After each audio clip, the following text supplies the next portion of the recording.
Sa gen la men? Sa gen la tio? Oze men. Oze men? Onen. Matando men nou fwe? Ale, ou konen nek fè silans men, nou walan devou nan fwe? Sa fè fè men. Pose yon silans men. Charge men, misi. Bon, mwen ti kado mwen sot achete la pou fè menaj, mwen konen mwen fèt nou liye ki. Ya ou ki kado liye la fwe? Yo men, on voye kilot kafe yi koule ya men. Achete 3 bel kilot pou menaj men la. Yo, mda liye men anvi achete nan kilot sa ou madam mwen men. Bon mwen di koule. Apon to yo men. Ba yi male wè men. Ba yi male men, base tout men a fè menaj yo kado men. Fòm fè menaj yo kado men. Ase mwen men le menaj men mette fòm kilot sa ou men. Shit men.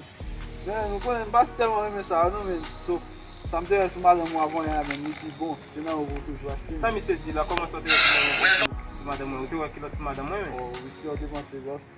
Sa mi se di la, mese. Pas dans l'histoire.